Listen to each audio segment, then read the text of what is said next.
วัสดีครับท่านผู้ฟังที่เคารพธรรมสาระวันนี้ผมกาเศษพระสำริดวิทยากรนำเรื่องราวต่างๆที่เกี่ยวข้องกับหลักธรรมคำสอนในทางพระพุทธศาสนามาฝากให้ท่านรับรู้รับทราบกันเป็นประจำผมเกษตรเพชรมิตรก็เป็นส่วนหนึ่งที่จะเชิญชวนท่านผู้ฟังที่ติดตามรับฟังกันมาอย่างต่อเนื่องในช่วงที่ผ่านๆมาผลที่ตอบรับกลับเข้ามาผู้ดำเนินรายการก็ไม่ค่อยจะได้เปิดสายหรือบอกหมายเลขโทรศัพท์เพื่อจะให้ติดต่อกลับมาส่วนใหญ่ก็จะเป็นไปทางเดียวก็ขอบคุณทั้งพระเถระครูบาอาจารย์นมัสการพระเถระครูบาอาจารย์รวมไปถึงพี่น้องอุบาสกบาสิกาหรือท่านผู้ฟังที่รับฟังอยู่ในภาคปกติแล้วก็ในทางออนไลน์ก็ตามที่ชวนท่านคิดท่านพิจารณาก็เป็นเรื่องราวที่เกี่ยวข้องนะครับหลายท่านนำไปประพฤติปฏิบัติได้ก็เป็นเรื่องราวที่ดีที่เรามาสร้างบารมีร่วมกันที่ผู้ดำเนินรายการใช้ศัพท์ว่าแบ่งปันช่วยกันคิดช่วยกันรับรู้รับทราบวิพากษ์วิจารณ์ธรรมวิจารณ์ธรรมะสาระต่างๆที่เราได้เคยพูดถึงกันอยู่ตลอดเวลาในข่าวครั้งที่ผ่านมาก็มีเรื่องราวที่ชวนท่านคิดถึงหลายท่านอาจจะนึกถึงประวัติในส่วนของพระเจ้าอาชาติศัตรูซึ่งเป็นผู้ทำสังคายนาพระไตรปิฎกครั้งแรกในทางพระพุทธศาสนาในยุคอดีตที่ผ่านมาถ้าเรามองไปที่พระเจ้าอาชาติศัตรูนั้นอาจจะเคยหลงผิดไปคิดชั่วคบกับพระเทวทัตก็ทำให้หลงผิดเข้าใจผิดซึ่งพระเทวทัตนั้นก็เป็นฝ่ายตรงข้ามที่ยุยงส่งให้แตกแยกกันบ้างทำสังฆเพศให้สงแตกแยกกันแล้วกิ้งก้อนหินเพื่อจะทำร้ายชีวิตพระพุทธเจ้าจนห่อพระโลหิตก็ถือว่าเป็นอนันตริยกรรมแต่ในสิ่งที่พระเจ้าอาชาติศัตรูซึ่งเป็นพระราชโอรสของพระเจ้าพิมพิสารนั้นก็ได้รับการเตือนจากพระสงฆ์สาวกให้กลับจิตกลับใจจะเคยหลงผิดเชื่อในพระเทวทัตก็มาเป็นผู้เป็นสัมมาทิฏฐิแต่ว่าบาปกรรมที่ทำปิตุฆาตต่อพระเจ้าพิมพิสารฆ่าพ่อตนเองก็จะต้องไปตกอเวจีมหานรกแต่บาปกรรมส่วนนั้นเป็นอย่างหนักสำหรับพระเทวทัตไปสู่อเวจีมหานรกแต่พระเจ้าอาชาติศัตรูนั้นต่อมาภายหลังสำนึกผิดที่ได้เคยหลงเชื่อพระเทวทัตก็มาสร้างคุณงามความดีหลายคนก็ไปมองว่าบุญไปล้างบาปความจริงไม่ใช่นะครับก็พระเทวทัตนั้นทำอนันตริยกรรมทั้งสังฆเพศแล้วก็ในส่วนของทำร้ายพระพุทธเจ้าจนห่อพระโลหิตก็บาปหนักก็ไปสู่อเวจีมหานรกแม้พระเทวทัตนั้นก่อนจะถูกธรณีแผ่นดินสูบก็ได้ถวายคางเป็นพุทธบูชาต่อพระพุทธเจ้าในวัดเชตวันก็ถือว่าพระพุทธเจ้าได้พยากรณ์ว่าพระเทวทัตต่อไปในภายภาคหน้าก็จะได้เป็นพระปัจเจกพุทธเจ้าที่มีกระดูกเป็นสาระนะครับเป็นตามชื่อส่วนพระเจ้าอาชาติศัตรูก็เป็นพระปัจเจกพุทธเจ้าเหมือนกันแต่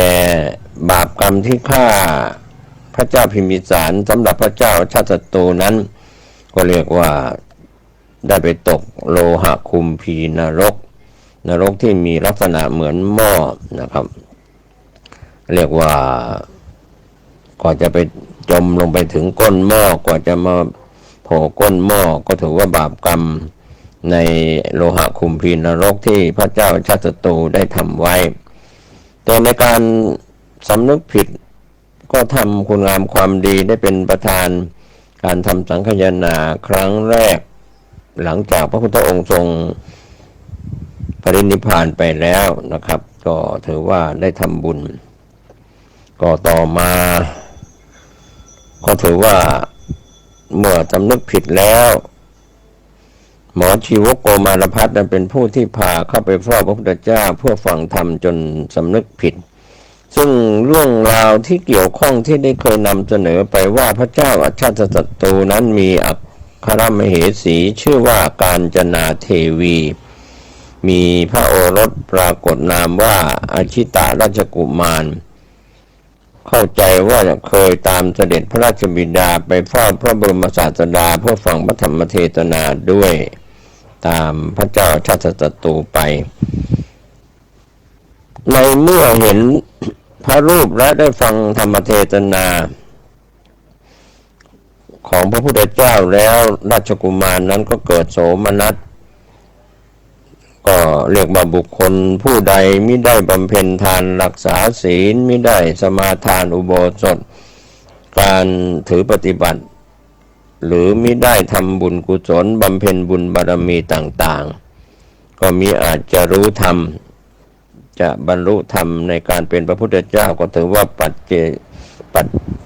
พุทธบารมีสำเร็จเป็นพระพุทธเจ้าเป็นสัพพัญญู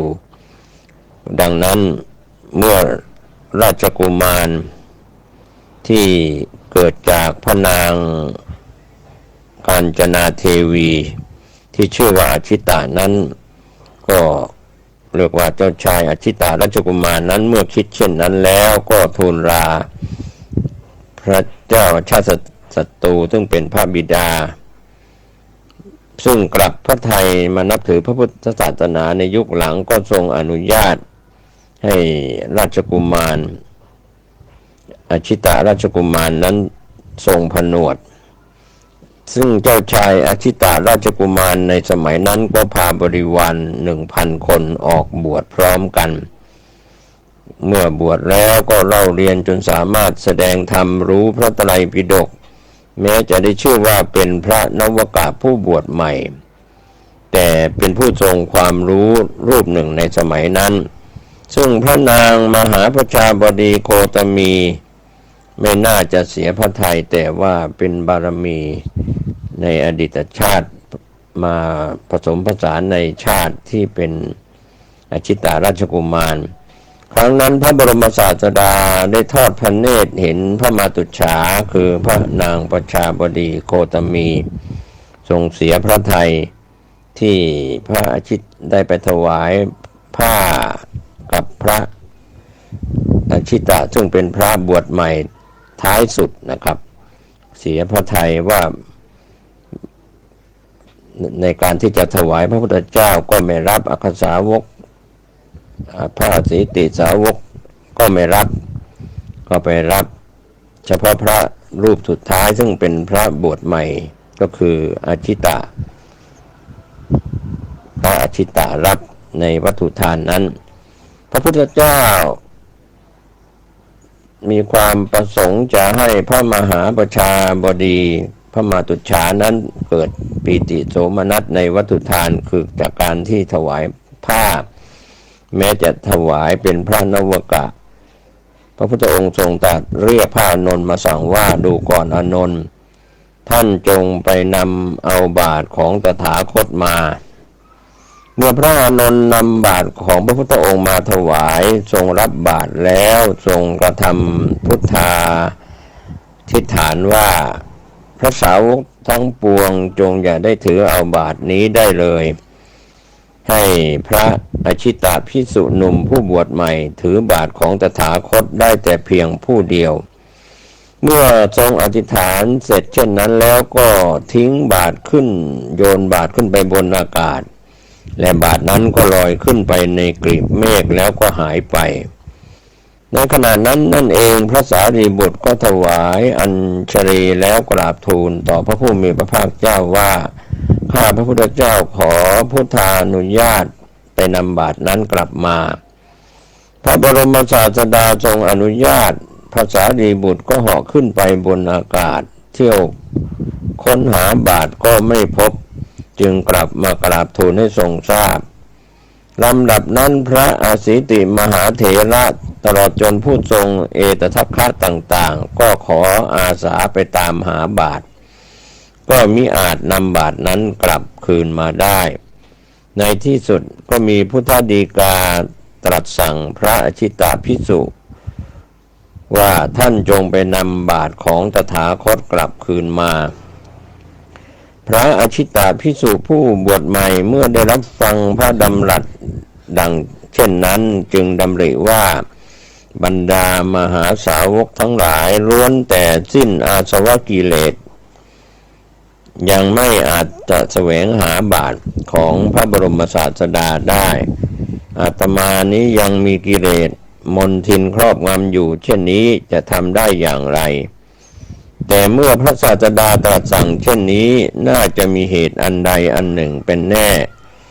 ถ้าอาตมาทำได้ตามพระดำรัสก็จะเป็นที่ปีติปราโมทย์เมื่อคิดดังนั้นแล้วจึงเข้าไปถวายนมัสการกราบทูลว่าข้าพระพุทธเจ้าจะไปถือบาตรทรงของพระพุทธองค์ในการละบัดนี้เมื่อได้รับพุทธานุญาตแล้วพระอชิตาภิกษุจึงออกไปยืนอยู่ภายนอกมองดูเบื้องนภาอากาศบนท้องฟ้าทำสัตยาธิษฐานว่าการที่อาตมาบวชในพระพุทธศาสนานี้ใช่ว่าจะภาวนาซึ่งจตุปัจจัยทั้งสี่หรือบวชด้วยมิอาจหาเลี้ยงชีพเมื่อเป็นฆราวาสจึงได้มาบวชแต่บวชด้วยตั้งใจประพฤติพรหมจรรย์มุ่งประโยชน์ที่จะตรัสรู้ในธรรมทั้งปวงหวังจะให้สัตว์โลกพ้นจากเวียนว่ายตายเกิดถ้าศีลของอาตมามิได้ขาดหรือด่างพร้อยยังบริสุทธิ์ดีอยู่ก็ขอให้บาททรงของพระบรมศาสดาสัมมาสัมพุทธเจ้าจงลอยลงมาประดิษฐานอยู่ในมือของอาตมาณบัดนี้เถิดจบคำอธิษฐานบาทซึ่งปราศจากจิตวิญญาณก็ลอยลงมาจากท้องฟ้าตกลงมาในมือของพระอชิตาภิกษุเป็นเรื่องมหัศจรรย์อย่างยิ่งพระมหาประชาบดีพระมาตุจฉาได้ทอดพระเนตรเห็นเหตุการณ์นั้นโดยตลอดก็มีพระปีติโสมนัสยิ่งนักทรงดำริว่าเพียงแต่พระนวกะผู้บวชใหม่ยังกอบด้วยพระคุณวิเศษเห็นป่านนี้และพระมหาเถระผู้ทรงพระอภิญญาวิธีมีพระสารีบุตรพระโมคคัลลานะจะมิยิ่งประเสริฐเลิศล้นยิ่งขึ้นไปอีกหรือก็บังเกิดศรัทธาประสาทะจนน้ำพระเนตรไหลออกมายกพระหัตถ์ปนมนมัสการพระศาสดาแล้วเสด็จกลับพระราชนิเวศในวังในครั้งนั้นส่วนพระอชิตาภิกษุเมื่อเห็นพระนางประชาบดีเสด็จกลับไปแล้วจึงจินตนาการว่าผ้าอันงามเลิศสุดวิเศษนั้นไม่สมควรจะมาห่อหุ้มกายของท่านซึ่งยังอยู่ในข่ายของชราความแก่พยาธิความเจ็บป่วยต้องเวียนว่ายตายเกิดน่าจะเหมาะแก่ผู้ที่เห็นกายเป็นอนัตตาหาประโยชน์ที่มีแก่นสารพระชิตาภิกษุคิดเช่นนั้นแล้วจึงถือเอาผ้าผืนหนึ่งเข้าไปในพระคันธบดีแล้วคาดเป็นเพดานส่วนอีกผืนหนึ่งนั้นก็ฉีกออกเป็น4 ท่อนผูกประดับเป็นม่านห้อยลงมาทั้ง4 มุมของเพดานนั้นเมื่อประดับตกแต่งเสร็จแล้วได้ยืนพิจารณาดูก็เห็นว่างามยิ่งนักจึงออกวาจาว่าการถวายผ้าเป็นเครื่องสักการะบูชาของอาตมานี้เป็นที่เจริญใจทำให้ปิติยินดีอย่างยิ่งด้วยพราอานิสงส์แห่งการบูชานี้มิได้มีความปรารถนาสิ่งอื่นใดนอกไปจากจะบำเพ็ญพระบารมี30 ทัศหมายถึงประโยชน์ พระสัพพัญญุตญาณความเป็นพระสัพพัญญูผู้รู้ธรรมทั้งปวงเพื่อช่วยสรรพสัตว์ให้พ้นทุกข์ต่อไปเมื่อออกวาจาได้เช่นนั้นแล้วก็นำผ้านั้นเข้าสู่สำนักพระศาสดาทำปณิธานดังกล่าวมาข้างต้นพระบรมศาสดาทอดพระเนตรเห็นพระอชิตภิกษุแล้วทรงแย้มพระโอษฐ์พระอานนทเถระเห็นเช่นนี้ก็ทูลถามเหตุพระพุทธองค์จึงมีพุทธดำรัสตัดพยากรณ์ทำนายว่าดูก่อนอานนท์พระอชิตภิกษุนวกะผู้บวชใหม่ผู้นี้จะได้ตรัสรู้เป็นพระชินสีห์ทรงพระนามว่าพระเมตไตรยะในอนาคตภายภาคหน้าในมหาภัตตกัปนี้สมัยนั้นพระพุทธเจ้าประทับอยู่ณเวรุวนารามเมืองราชคฤห์มีเศรษฐีคนหนึ่งลงอาบน้ำในแม่น้ำก็ได้ท่อนไม้จันแดงไหลลอยน้ำมาท่อนหนึ่งเศรษฐีเป็นคนตั้งอยู่ในท่ามกลางไม่เป็นสัมมาทิฏฐิและก็ไม่เป็นมิจฉาทิฏฐิคือเฉยๆไม่นับถือศาสดาใดๆเศรษฐีก็คิดว่าไม้จันแดงนี้มีค่ามากแต่ถ้าว่าท่านเศรษฐีผู้นี้มีไม้จันแดงอยู่แล้วเป็นอันมากจะเก็บไว้ก็เปล่าประโยชน์คาดว่าจะทำวัตถุอะไรสักอย่างหนึ่งจึงคิดได้ว่ามีชนกล่าวอวดตนเป็นอันมากว่าตนเป็นพระอรหันต์บ้างแต่ท่านเศรษฐีไม่รู้ว่าใครเป็นพระอรหันต์โดยแท้ควรจะกลึงไม้จันแดงนี้เป็นบาทแล้วก็เอาไม้ไผ่มาต่อกันให้สูงขึ้น15 วาเอาบาทนั้นแขวนไว้บนปลายไม้ถ้าผู้ใดเหาะไปเอาบาทก็ชื่อว่าผู้นั้นเป็นพระอรหันต์แท้ท่านเศรษฐีบุตรและภรรยาจะนับถือจนวันตายเศรษฐีคิดดังนั้นแล้วก็จัดทำขึ้นอย่างที่ตนคิดแล้วก็จัดโฆษณาให้ทราบทั่วเมืองกรุงราชคฤห์ความจริงบาทจันแดงนั้นมีค่าพอสมควรอาจหาได้ไม่ยากนักแต่เกียรติยศเกียรติคุณนั้นเป็นของหายากและค่าสูงท่านเศรษฐีนี้เป็นคนกว้างขวางในทางสังคมมีผู้เคารพนับถือมากในกรุงราชคฤห์ถ้าท่านเศรษฐีได้บาทจันแดงเรียกว่าถ้าท่านเศรษฐีนี้ให้บาทจันแดงแก่ผู้ใดก็หมายความว่ายกย่องผู้นั้นเป็นพระอรหันต์คราวนี้ลาภสักการะก็จะเกิดขึ้นแก่ผู้นั้นนานาประการคณาจารย์ต่างๆในกรุงราชคฤห์ก็คิดที่จะชิงบาทนี้ด้วยเล่ห์เหลี่ยมเพราะรู้ว่าการเหาะขึ้นไปเอาบาทนั้นทำไม่ได้นอกจากพระอรหันต์ผู้สำเร็จทางสมาธิด้วยวายโยกถินได้ฌานสมาบัติแล้วจึงจะเหาะได้ครั้งนั้นมีครูทั้ง6 คนมีบุรณกัสสปะเหล่านี้เป็นต้นก็มาหาและกล่าวกับท่านเศรษฐีว่าบาทนี้สมควรแก่เราท่านจงให้เราเถิดเศรษฐีไม่ให้ก็ยื่นคำให้ตามที่ได้ประกาศไว้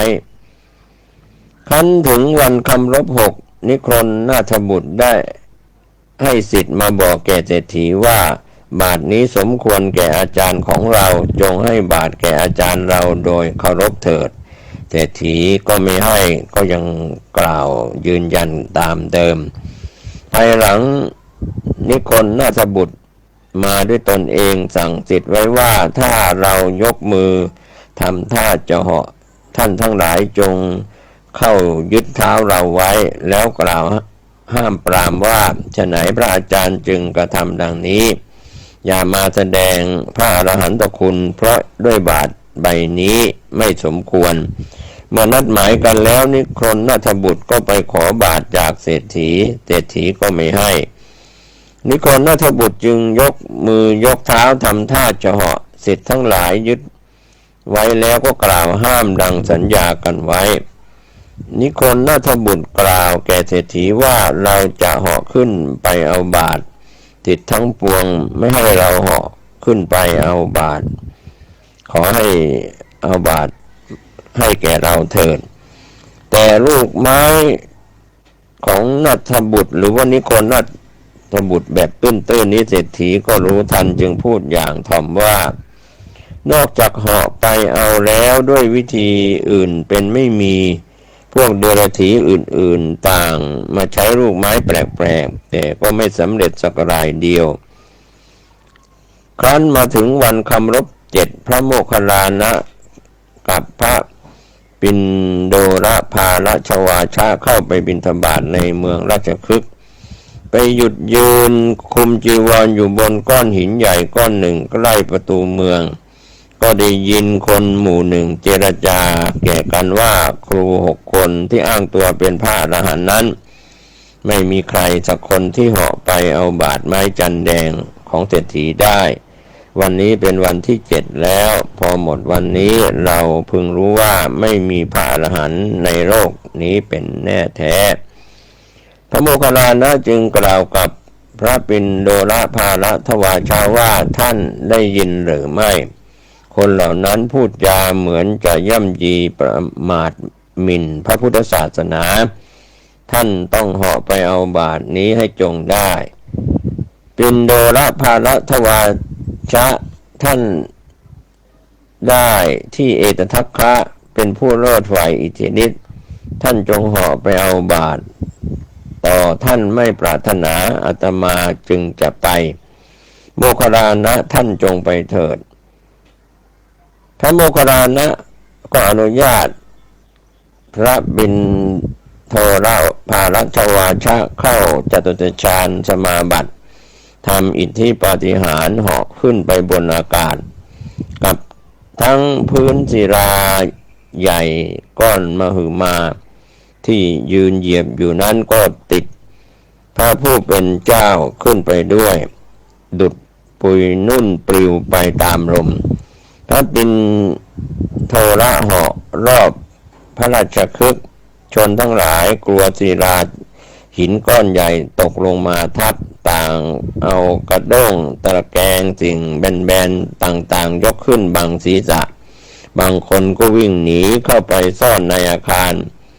มหาชนที่จำพระเถระได้ตะโกนร้องขึ้นไปว่าข้าแต่พระปิณโดรภาลทวาชะขอพระผู้เป็นเจ้าจงจับศิลาก้อนหินให้มั่นอย่าให้หลุดมาทับข้าพเจ้าทั้งปวงพินาศได้พระมหาเถระก็เอานิ้วคีบก้อนหินใหญ่นั้นขว้างไปไว้ที่เดิม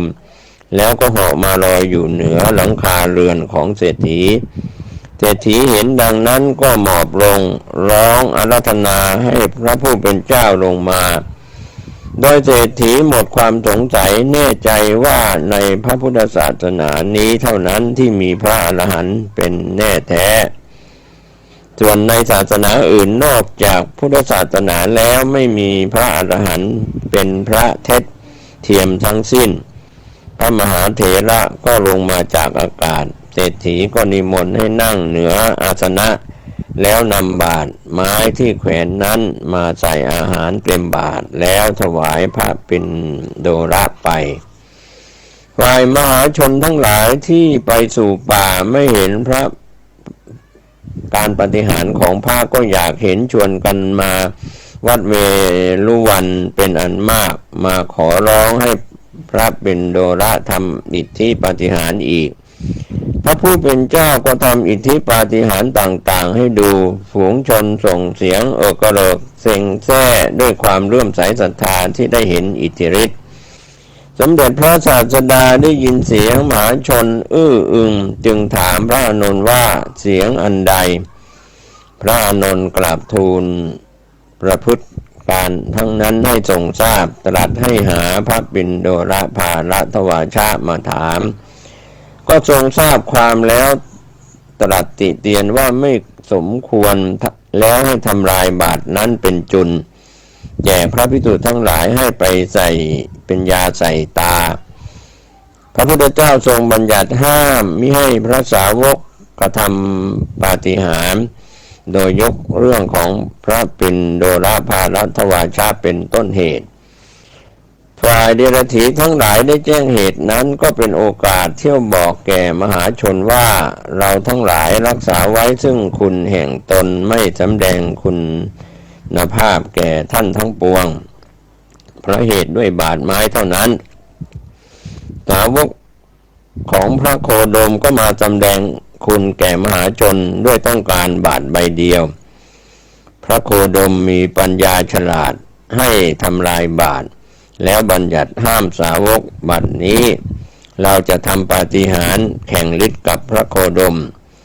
ข่าวเดรัจฉีพูดนี้ก็แพร่ไปถึงพระเจ้าอาชาติศัตรู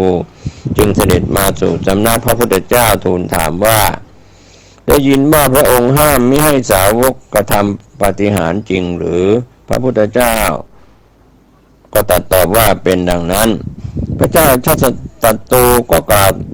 ทูลถามต่อว่าบัดนี้พวกเดรัจฉีกล่าวว่าจะทำปาฏิหาริย์แข่งกับพระองค์พระองค์จะกระทำประการใด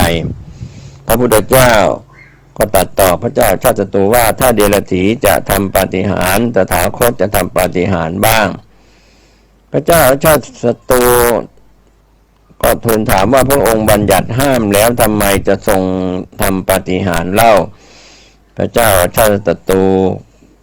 ก็กล่าวกับพระพุทธองค์ว่าพระองค์บัญญัติห้ามแต่ผู้อื่นส่วนพระองค์จะเว้นไว้กันนั้นหรือพระพุทธเจ้าทรงตรัสตอบพระเจ้าชาติศัตรูว่ากันนั้นตถาคตจะถามบ้างบ่อพิษมีสวนผลไม้บ้างหรือไม่พระเจ้าชาติศัตรูก็ตอบว่ามีพระเจ้าข้าพระพุทธเจ้าก็ตรัสต่อว่าถ้าชนทั้งหลายมาบริโภคผลไม้ต่างๆในสวนนั้นบ่อพิษจะกระทำแก่ผู้บริโภคประการใดพระเจ้าชาติศัตรูก็จะลงทันแก่ผู้นั้นพระเจ้าข้าพระพุทธเจ้าก็ตรัสต่อว่าถ้าพระองค์เสวยผลไม้ในสวนนั้นบ้างจะได้หรือไม่พระเจ้าอาชาติศัตรูก็ตรัสตอบว่าข้าพระเจ้าเป็นเจ้าของสวนบริโภคได้ไม่มีโทษพระพุทธองค์ก็ทรงตรัสต่อพระเจ้าชาติศัตรูว่าฉันใดก็เหมือนตถาคตจะล่วงสิกขาบทอันบัญญัติเองมิได้ย่อมมีโทษแต่ผู้อื่นเหตุนั้นตถาคตจะกระทำยมกปาฏิหาริย์ตามแบบอย่างพุทธประเพณีพระเจ้าอาชาติศัตรูก็ตรัสตอบว่าพระองค์กระทำปาฏิหาริย์เมื่อใดที่เมืองไหนพระพุทธเจ้าก็ตรัสตอบว่าตั้งแต่นี้ไปอีก4 เดือนถึงวันเพ็ญเดือน8ตถาคตจะทำปาฏิหาริย์ที่ใกล้สาวัตถีพวกเดรัจฉีรู้ข่าวว่าพระพุทธเจ้าจะทำปาฏิหาริย์ที่เมืองสาวัตถีจึงปรึกษาซึ่งกันและกันว่าเราทั้งหลายจะติดตามไปถ้าคนทั้งหลายไต่ถามจะบอกว่าเราจะทำปาฏิหาริย์แข่งฤทธิ์กับพระสมณโคดมพระสมณโคดมหนีเรามาเราไม่ให้หนีไปพ้นจึงติดตามมาครับก็เป็นเรื่องราวที่พระพุทธองค์ทรงสนทนากับพระเจ้าอาชาติศัตรูและจะแสดงอิทธิปาฏิหาริย์ซึ่งตรงกับวันเพ็ญเดือน8ตถาคตจะทำปาฏิหาริย์ที่ใกล้กรุงสาวัตถีก็เป็นเรื่องราวที่เราได้เห็นว่าการแสดงฤทธิ์นั้นเป็นสิ่งที่ผู้มีฤทธิ์ผู้มีคุณก็แสดงได้แต่ก็จะไม่แสดงฤทธิ์เพื่อแสวงหาผลประโยชน์เพื่อ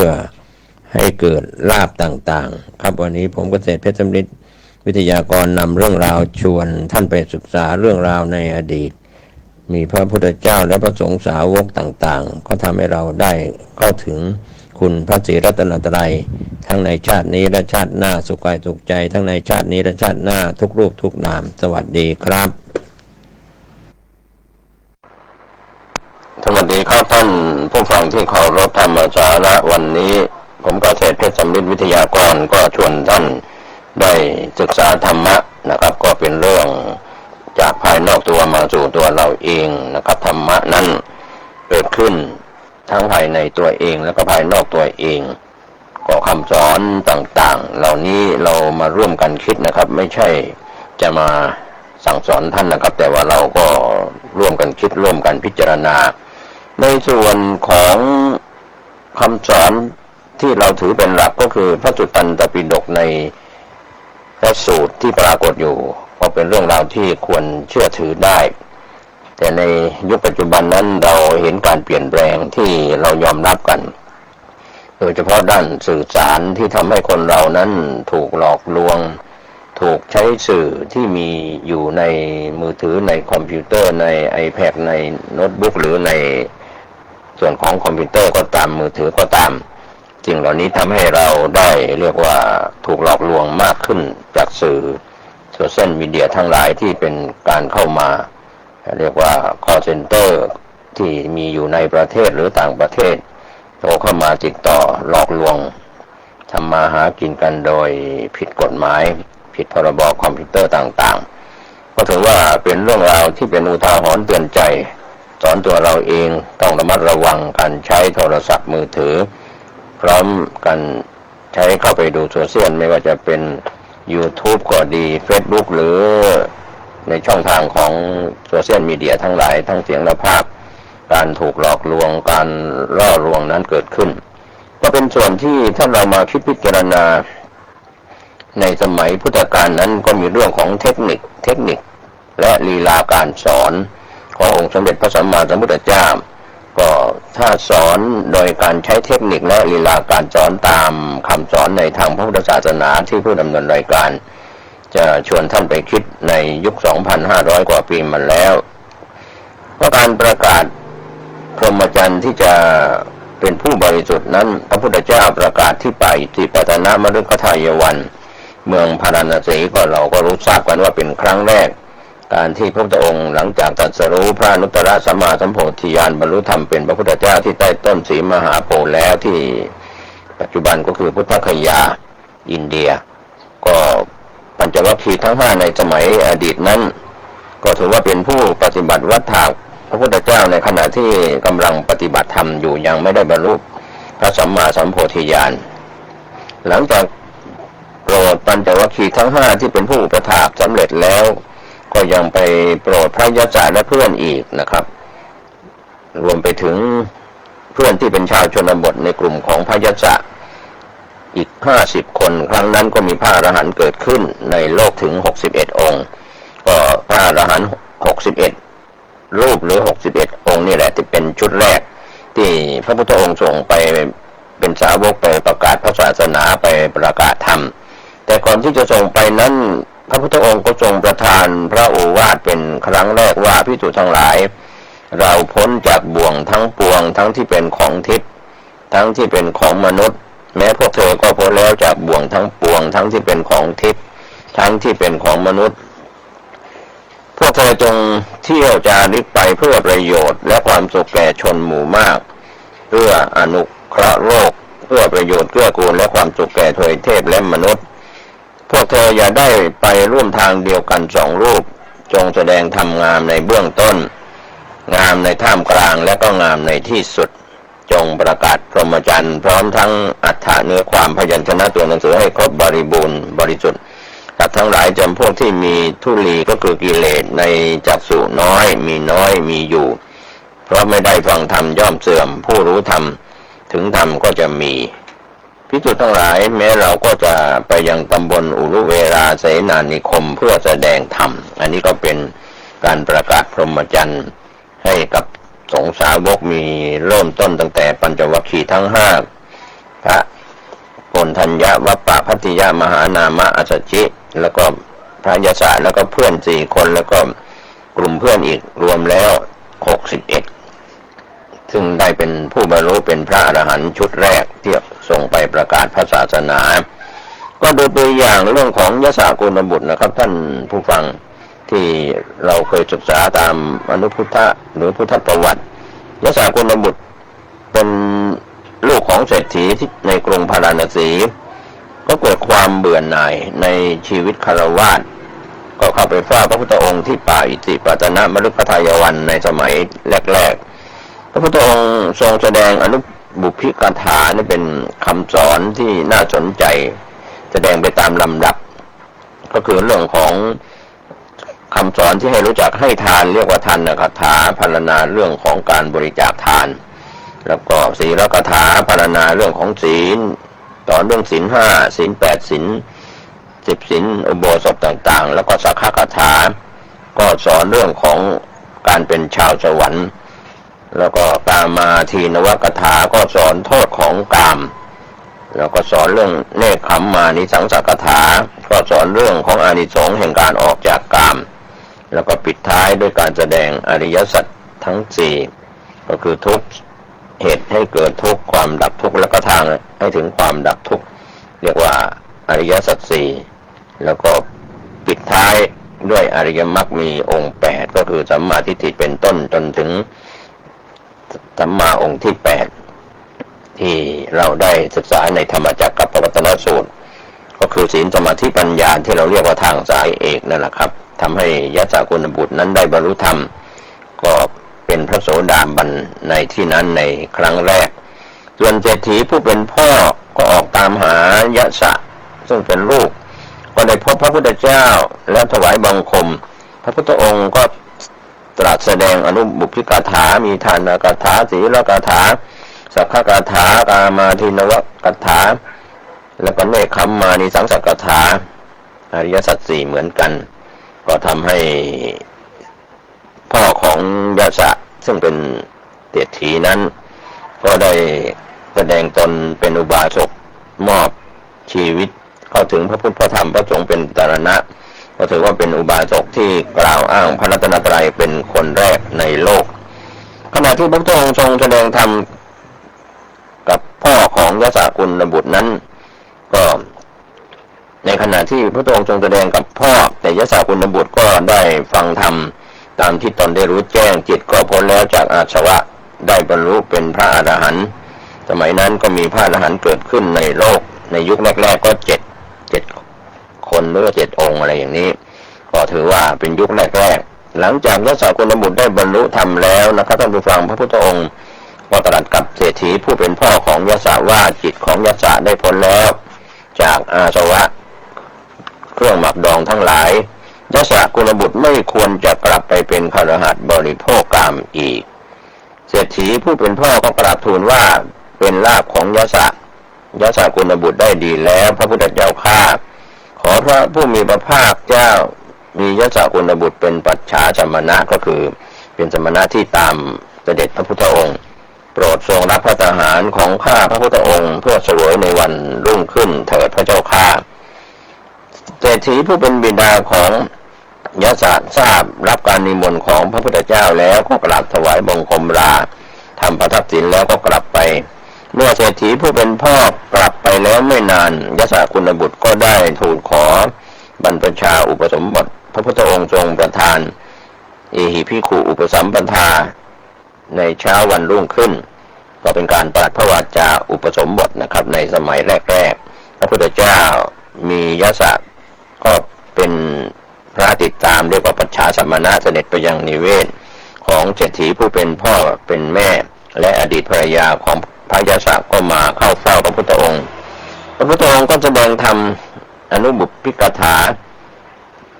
อีกและแสดงอริยสัจธรรมทั้ง4อีกทั้ง2คนก็คือในส่วนของมารดาและอดีตภรรยาทั้งสองก็ได้บรรลุธรรมเข้าถึงธรรมแล้วก็กราบทูลว่าหม่อมฉันทั้งสองนี้ขอถึงพระพุทธเจ้าเป็นพระธรรมแล้วก็พระสงฆ์ว่าเป็นสรณะก็เรียกว่าไตรสรณคมพระพุทธพระธรรมพระสงฆ์เป็นสรณะเป็นที่พึ่งขอพระองค์ทรงจำหม่อมฉันทั้งสองว่าเป็นอุบาสิกาผู้มอบชีวิตถึงสรณะจำเดิมแต่วันนี้เป็นต้นไปมารดาของพระยะสะและอดีตภรรยาของพระยะสะก็ได้เป็นอุบาสิกาที่กล่าวอ้างมีพระรัตนตรัยเป็นที่พึ่งเป็นคู่แรกในโลกต่อมาในสมัยนั้นพระยะสะก็ได้พาสหายคฤหัสถ์อีก54คนเข้าเฝ้าพระพุทธเจ้าพระพุทธองค์ก็ทรงสอนด้วยอนุบุพพิกถาและอริยสัจ4ทั้งหมดก็ได้บรรลุเป็นพระอรหันต์ทั้งหมดแล้วก็กราบทูลขอบรรพชาอุปสมบทพระพุทธองค์ก็ทรงประทานเอหิภิกขุอุปสัมปทาแก่สหายของพระยะสะเหล่านั้นและใน ระยะนั้นก็จะมีพระอรหันต์เกิดขึ้นในโลกทั้งหมดในสมัยนั้น61องค์ก็มีเรื่องเล่าที่เราได้ทราบประวัติที่น่าสนใจในช่วงสมัยพุทธกาลก็คือองคุลิมานโจรองคุลิมานนี้เป็นจอมโจรผู้กลับใจมาบวชและก็ได้เป็นพระอรหันต์ก็มีการกล่าวถึงองคุลิมานว่าเป็นผู้มีชื่อเสียงอย่างยิ่งในสมัยพุทธกาลเพราะว่าเป็นโจรใหญ่ออกรังควานตามเส้นทางค้าขายจากเมืองสาวัตถีพระพุทธองค์เสด็จไปกลับใจจอมโจรจนยอมบวชก็คือองคุลิมานยอมบวชแล้วก็ตั้งใจศึกษาและปฏิบัติธรรมทำให้พระพุทธองค์ได้รับการสรรเสริญจากพระเจ้าประเสนที่โกศลในสมัยนั้นและประชาชนว่าทรงสามารถเอาชนะคนที่ร้ายกาจที่เป็นมหาโจรหรือว่าอย่างโจรองคุลิมานโดยอานุภาพแห่งความเมตตานี่ก็เป็นเรื่องเล่าที่ปรากฏอยู่ในองคุลิมานสูตรพระสุตตันตปิฎกเล่าถึงองคุลิมานโจรในขณะที่ได้เห็นพระพุทธองค์เสด็จมาแต่ไกลก็มีความคิดว่าน่าอัศจรรย์จริงๆไม่เคยมีเลยพวกบุรุษ10 คนก็ดี20 คนก็ดี30 คนก็ดี40 คนก็ดีก็ยังต้องรวมกันเป็นพวกเดียวกันเดินทางไปเป็นกลุ่มแต่บุรุษพวกนั้นยังถึงความพินาศเพราะมือเราอันนี้ก็เป็นความดำริขององคุลิมานแล้วก็มองไปที่พระพุทธองค์ว่าสมณะนี้ผู้เดียวไม่มีเพื่อนจะลอยจะมาข่มถ้าอะไรเราพึงปรงสมณะเสียจากชีวิตคือจะทำการประหารชีวิตพระพุทธเจ้าครั้นแล้วองคุลิมานโจรก็ถือดาบแล้วก็โล่ผูกสอดแล่งธนูติดตามพระพุทธองค์ไปทางด้านหลังพระผู้มีพระภาคทรงบันดาลอิทธิฤทธิ์โดยประการที่องคุลิมานโจรจะวิ่งจนสุดกำลังก็ไม่อาจทันพระพุทธองค์ผู้เสด็จไปตามปกติองคุลิมานโจรก็คิดว่าน่าอัศจรรย์จริงหนอไม่เคยมีเลยว่าเมื่อก่อนแม้ช้างกำลังวิ่งม้ากำลังวิ่งรถกำลังเล่นเนื้อกำลังวิ่งเราก็ยังวิ่งตามจับได้แต่ว่าวันนี้เราวิ่งจนสุดกำลังยังไม่อาจทันสมณะผู้นี้ได้ก็ถือว่าสมณะนี้เดินไปตามปกติจึงหยุดยืนกล่าวกับพระพุทธเจ้าว่าจงหยุดก่อนสมณะจงหยุดก่อนสมณะพระผู้มีพระภาคเจ้าแล้วก็ตรัสว่าเราหยุดแล้วองคุลิมานท่านเล่าจงหยุดเถิดก็เป็นเรื่องราวที่มหาโจรจะได้กลับใจในครั้งนี้ครั้งนั้นองคุลิมานโจรก็คิดว่าสมณะสักยบุตรเหล่านี้มักเป็นคนพูดจริงทำจริงแต่สมณะรูปนี้เดินไปอยู่กลับพูดว่าเราหยุดแล้วองคุลิมานท่านเล่าจงหยุดเถิดถ้าอะไรเราต้องถามสมณะรูปนี้สมณะคำนี้ก็คือพระพุทธเจ้าว่าท่านกำลังเดินไปอยู่ก็ยังกล่าวว่าเราหยุดแล้วและท่านยังไม่หยุดดังกล่าวกับข้าพเจ้าผู้หยุดแล้วว่าไม่หยุดข้าพเจ้าขอถามกับท่านหยุดแล้วเป็นอย่างไรข้าพเจ้าไม่หยุดแล้วเป็นอย่างไรพระพุทธองค์ก็ตรัสตอบองคุลิมานโจรว่าองคุลิมานเราวางอาชญาในสรรพสัตว์ได้แล้วจึงชื่อว่าหยุดแล้วในเวลาทุกเมื่อส่วนท่านไม่สำรวมในสัตว์ทั้งหลายเราจึงหยุดแล้วแต่ท่านยังไม่หยุดองคุลิมานโจรก็กราบทูลว่าท่านผู้เทวดามนุษย์บูชาแล้วแสวงหาคุณอันยิ่งใหญ่มาถึงป่าใหญ่เพื่อจะสงเคราะห์ข้าพเจ้าสิ้นเวลาช้านานข้าพเจ้านั้นจะประพฤติในการที่จะละบาปเพราะฟังคำสอนประกอบด้วยธรรมของท่านองคุลิมานโจรกล่าวดังนั้นแล้วก็ทิ้งดาบและอาวุธลงไปในเหวลึกมีหน้าผาชันถวายบังคมที่พระบาททั้งสองของพระพุทธเจ้าแล้วก็กราบทูลขอบรรพชา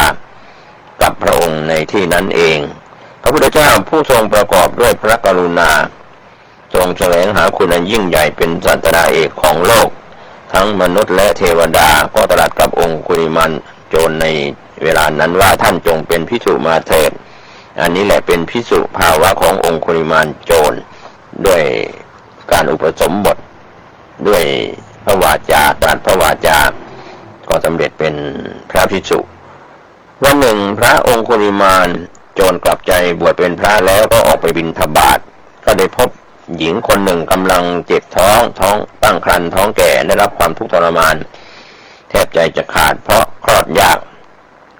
องคุลิมานโจรก็เกิดความสงสารเป็นที่สุดไม่รู้จะช่วยอย่างไรจึงกลับมาที่วัดเชตวันกราบทูลให้พระพุทธองค์ทรงทราบพระพุทธองค์ทรงแนะนำองคุลิมานโจรให้กลับไปช่วยผู้หญิงคนนั้นโดยตั้งสัจจกิริยาอธิษฐานว่าตั้งแต่อาตมาภาพเกิดมายังไม่เคยฆ่าสัตว์ชีวิตให้ล่วงไปเลยขออำนาจแห่งความเป็นสัจจานี้จงบันดาลให้เธอในลูกในท้องจงสวัสดีองคุลิมานกราบทูลคัดค้านว่าก็ตนได้เคยฆ่าคนมามากแล้วถ้าไปตั้งสัจจกิริยาเช่นนั้นเกรงว่าจะไม่ได้ผลพระพุทธองค์ก็ทรงอธิบายความหมายของการเกิดขององคุลิมานในปัจจุบันว่าองคุลิมานนั้นได้มาเกิดในผ้าเหลืองเป็นพระอริยะเจ้าเป็นพระอรหันต์แล้วองคุลิมานก็เห็นจริงว่าตนเองก็ได้บรรลุธรรมแล้วจากการฟังธรรมจึงได้กลับไปหาหญิงที่ตั้งครรภ์นั้นอีกแล้วก็ตั้งสัจจะอธิษฐานด้วยกิริยาว่ายะโตหังภักขินีอริยายะชาติยาชาโตซึ่งเป็นคาถาบาลีแปลเป็นใจความว่าทันใดนั้นหญิงที่มีครรภ์ผู้นั้นก็คลอดบุตรอย่างง่ายดายอันนี้ก็เป็นคาถาคลอดลูกนะครับที่พุทธองค์ทรงสอนองค์พระองคุลิมานก็มีเรื่องเล่าของพระองคุลิมานว่าวันหนึ่งเนี่ยท่านพระองคุลิมานนี่หลีกออกจากหมู่ไปอยู่แต่ผู้เดียวเป็นผู้ไม่ประมาทมีความเพียรก็มีตนส่งไปแล้วไม่นานนักก็กระทำให้แจ้งซึ่งที่สุดแห่งพรหมจรรย์อันไม่มีธรรมอื่นยิ่งกว่าที่กุลบุตรทั้งหลายผู้ออกจากเรือนบวชเป็นบรรพชิตต้องการด้วยปัญญาอันยิ่งเองในปัจจุบันแล้วก็เข้าถึงอยู่ก็รู้ชัดว่าชาติสิ้นแล้วพรหมจรรย์ของตนเองจบแล้วกิจที่ควรทำก็ทำเสร็จแล้วกิจอื่นเพื่อความเป็นอย่างนี้มิได้มีพระองคุลิมานก็ได้เป็นผู้บรรลุพระอรหันต์องค์หนึ่งในจำนวนพระอรหันต์ทั้งหลายในสมัยนั้นนะครับท่านผู้ฟังเป็นเวลาเช้าท่านพระองคุลิมานที่บรรลุธรรมแล้วเข้าไปบิณฑบาตในเมืองสาวัตถีเวลานั้นก้อนดินท่อนไม้ก้อนกรวดที่บุคคลขว้างไปแม้โดยทางอื่นก็มาตกลงที่กายของพระองคุลิมานทำให้ท่านศีรษะแตกเลือดไหลบาทก็แตกผ้าสังฆติก็ฉีกขาดแล้วพระองคุลิมานก็เข้าไปเฝ้าพระพุทธเจ้าถึงที่ประทับพระพุทธองค์ได้ทอดพระเนตรเห็นพระองคุลิมานเดินมาแต่ไกลแล้วก็ตรัสกับพระองคุลิมานว่าเธอจงอดกลั้นไว้เถิดเธอจงอดกลั้นไว้เถิดเธอได้เสวยผลกรรมเป็นเหตุจะให้เธอพึงหมกไหม้อยู่ในนรกตลอดปีเป็นอันมากตลอด100 ปีเป็นอันมากตลอด1,000 ปีเป็นอันมากก็แต่นี้ปัจจุบันนี้เท่านั้นที่จะได้รับกรรมก็ไม่มีแล้วหลังจากตายไปท่านก็บรรลุอรหันต์แล้วจะไม่ได้รับกรรมก็รับกรรมในชาตินี้ก็เป็นเรื่องราวที่เราเห็นว่าถ้าใครสร้างเหตุกรรมใดไว้จะเป็นเหตุกรรมดีก็จะได้รับผลเป็นความสุขความเจริญเหตุกรรมของฝ่ายบาปอย่างเช่นองคุลิมานแม้บรรลุเป็นพระอรหันต์แล้วก็ยังได้รับกรรมที่ไม่ดีเจอก้อนดินท่อนไม้ก้อนกรวดที่บุคคลขว้างไปเรียกว่าพระองคุลิมานก็โดนศีรษะแตกบ้างเลือดไหลบาดแต่ผ้าสังฆติก็ฉีกขาดอย่างนี้เป็นต้นพระองค์ก็ทรงสอนว่าให้อดกลั้นไว้ถือว่าได้รับผลกรรมในชาตินี้เป็นครั้งสุดท้ายถ้าไม่ได้บรรลุเป็นพระอรหันต์ก็จะต้องไปหมกไหม้รับสิ่งที่ตนได้ฆ่ามนุษย์นับร้อย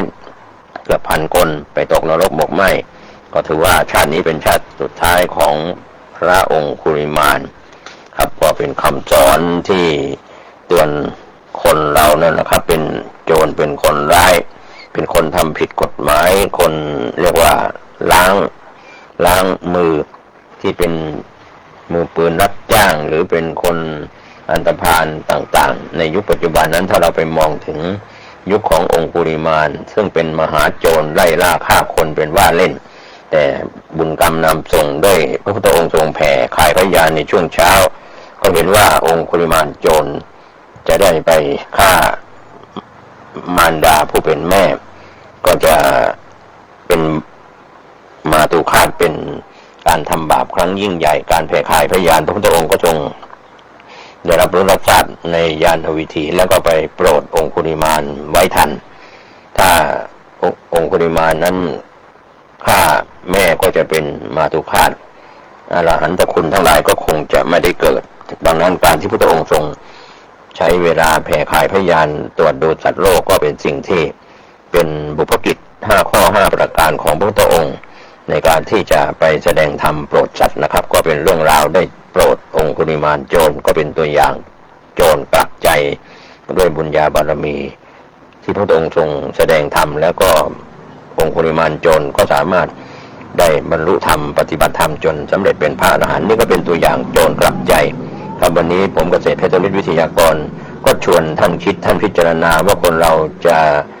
ทำผิดมาสักกี่ครั้งก็สามารถกลับจิตกลับใจเป็นคนท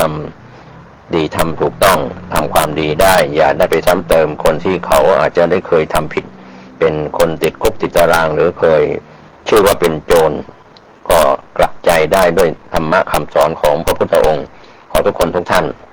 ได้กลับจิตกลับใจในการเคยทำความชั่วเคยทำผิดศีลธรรมและทำผิดต่อกฎหมายของบ้านเมืองกลับจิตกลับใจได้ให้ทานรักษาศีลเจริญภาวนากรรมฐานบรรลุมรรคผลนิพพานหมดสิ้นอาสวะกิเลสโดยทั่วหน้ากันสวัสดีครับสวัสดีครับท่านผู้ฟังที่เคารพธรรมสาระวันนี้ผมกเกษตรเพชรสำริดวิทยากรนำเรื่องราวดีๆวันนี้ก็คงเป็นคำสอนที่เป็นของพระเกจิอาจารย์ก็คือหลวงปู่สวงวาจาศิษย์ผู้วิเศษแห่งภูตะแบงก็ได้รับหนังสือมาจากคุณยายปุ๋ยได้มอบให้เพื่อมาเผยแผ่เรื่องราวต่างๆนั้นก็เป็นส่วนหนึ่งนะครับท่านผู้ชมท่านผู้ฟังซึ่งติดตามการศึกษาธรรมะปฏิบัติธรรมะเป็นเรื่องธรรมดาที่เราจะต้องนำด้วยการปฏิบัติก่อนมาศึกษามากกว่าการศึกษาก่อนแล้วมาปฏิบัติอาจจะไม่ทันต่อเวลาวัยวันเวลาของแต่ละคนแต่ละท่านนั้นมีมาไม่เท่ากันเป็นเด็กเป็นหนุ่มเป็นสาวเป็นวัยแก่เท่าชรารวมไปถึงพระเถระครูบาอาจารย์ก็เช่นเดียวกันเป็นพระภิกษุหนุ่มสามเณรน้อยก็วัยชรามาเยือนหรือวัยที่ผ่านไปเสื่อมไปหมดไปก็มาเยือนดังนั้นวันนี้ก็เป็นเรื่องที่เรานำสาระธรรมมาชวนท่านคิดตามหลักของเกจิอาจารย์หรือพระเกจิอาจารย์ผู้ปฏิบัติธรรมก็คือหลวงปู่สวงนะครับก่อการเบิกบุญมาจ่ายให้ทำวันละพันละหมื่นรอบยิ่งคนไหนที่มีปัญหาติดหนักมากเท่าไหร่ก็ยิ่งต้องรีบเบิกมาจ่ายให้เขามากเท่านั้นจึงจะเจริญไม่ใช่ทำวันละ10 รอบ30 รอบแล้วก็มาบ่นว่าไม่เห็นมีอะไรดีขึ้นนะครับก็เป็นคำกล่าวของครูบาอาจารย์ที่น่าสนใจฟังวันละนิดจิตแจ่มใสร่าเริงพระไตรปิฎกเป็นตราที่วิเศษยิ่งพระไตรปิฎกเป็นหูที่วิเศษยิ่งพระไตรปิฎกเป็นจมูกที่วิเศษยิ่งพระไตรปิฎกเป็นลิ้นที่วิเศษยิ่งพระไตรปิฎกเป็นกายที่วิเศษยิ่งพระไตรปิฎกเป็นใจที่วิเศษยิ่งพระไตรปิฎกเป็นครูเป็นอาจารย์ที่วิเศษยิ่งพระไตรปิฎกเป็นพ่อเป็นแม่ที่วิเศษยิ่งพระไตรปิฎกเป็นมิตรและเข็มทิศที่วิเศษยิ่งพระไตรปิฎกเป็นแผนที่และป้ายบอกทางที่วิเศษยิ่งพระไตรปิฎกเป็นแสงสว่างส่องทางสู่นิพพานที่วิเศษยิ่งก็เป็นข้อเขียนที่สำคัญโดยการให้ทำเป็นทานชนะการให้ทานทั้งปวงแต่ก็ไม่ควรลืมทานทั้งปวงเพื่อธรรมทานจะได้บริบูรณ์ก็เป็นคำกล่าวนำของหลวงพ่อเกษมอาจินสีโรวัดป่า3 แยกหมู่ที่ 9 ตำบลวังกวางบ้านห้วยยางทองอำเภอน้ำหนาวจังหวัดเพชรบูรณ์กล่าวนำที่จะได้พูดถึง พลังบุญที่สำคัญในวันนี้ก็มีคำสอนเรื่องพลังบุญเป็นการอุทิศส่วนบุญส่วนกุศลที่ได้ผลทันทีของหลวงพ่อเกษมอาจินนะสีโรความเมตตาจากวัดช่วยตรวจทานให้เสร็จสิ้นสมบูรณ์ภิกษุในวัดเป็นผู้ดำเนินการก็เป็นเรื่องที่หลวงพ่อเกษมอาจินนะสีโรและคณะภิกษุภายในวัดทุกรูปท่านเมตตาดังนั้นเรื่องของคำสอนที่เกี่ยวกับพลังบุญนั้นหลายท่านก็เข้าใจจากยุคอดีตภพอดีตชาติจนถึงปัจจุบันชาติและจะมีต่อไปในอนาคตก็เรื่องของพลังบุญการอุทิศบุญที่ได้ผลทันทีก็มีสาระที่ปรากฏอยู่ดังนั้นวันนี้ก็ขออนุญาตที่จะนำข้อมูลต่างๆจากพระอาจารย์เกษมอาจินนะสีโรเป็นลูกศิษย์ของหลวงปู่ร่าพระเถระเกจิอาจารย์วัดโพจ้อก็จังหวัดมุกดาหารอุปสมบทเมื่อ 2529 ในฝ่ายธรรมยุทธหลังจากอุปสมบทไม่นานก็เกิดความประทับใจประสบการณ์ทางจิตใจได้รับการฝึกเล่นๆจึงตั้งใจอยู่ปฏิบัติต่อไปก็ขออยู่กับหลวงตามหาบัวในสมัยอดีตนั้นแต่ท่านได้แนะนำให้ไปอยู่กับหลวงปู่ร่าที่ภูจ้อก็เมื่อไปก็ไม่ได้อยู่กับหลวงปู่ร่าแต่อยู่วัดใกล้ๆกับหลวงปู่ร่าอยู่ประมาณ10 เดือนจึงได้กราบลาหลวงปู่ร่าออกมาหาที่บำเพ็ญภาวนาต่อไปท่านได้เพียรพยายามฝึกฝนตนเองอย่างอุกฤษรวมเป็นเวลา5 ปีก็รู้จักกับธรรมชาติพอเป็นที่สบายใจท่านมีประสบการณ์ทางจิตที่โลดโผนพิสดารแม้เดินจงกรมก็สามารถเดินเหยียบอากาศเอาผ้าไปพาดไว้บนกิ่งไม้10 เมตรได้ก็สามารถมองเห็นพูดผีปีศาจเทวดานาคครุฑยักษ์อย่างแจ่มชัดแม้กระทั่งลืมตาญาณที่ระลึกชาติหนหลังได้มากมายหลายชาติเป็นพระสงฆ์ที่ใช้เวลาท่องเที่ยวไปนรกสวรรค์บ่อยที่สุดก็เป็นเรื่องคล้ายกับนิทานที่เกี่ยวข้องกับพระมาลัยไปโปรดสัตว์โลกเป็นพระสงฆ์รูปเดียวและรูปแรกที่กล้าพูดกล้าเปิดเผยเรื่องราวลี้ลับโดยไม่สนใจเสียงที่ชาวโลกคัดค้านเป็นพระที่ไม่สนใจลาภยศชื่อเสียงเป็นพระสงฆ์ที่เทพพยดาสูงต่ำตลอดจนพูดผีปีศาจให้ความเคารพรักมากวัดของท่านจึงเป็นจุดที่เทพยดาและพูดผีปีศาจเปรตที่ตกทุกข์ได้ยากทั่วๆไปพากันมุ่งไปเพื่อขอความช่วยเหลือทางด้านบุญกุศลแต่ละวันพี่น้องประชาชนคนธรรมดาก็มากหน้าหลายตาต่างไปเคารพ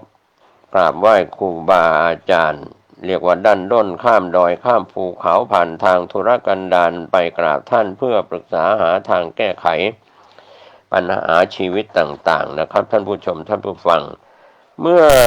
นำคำสอนของท่านที่แนะนำด้านการปฏิบัติประสบผลสำเร็จตามที่วางไว้ใน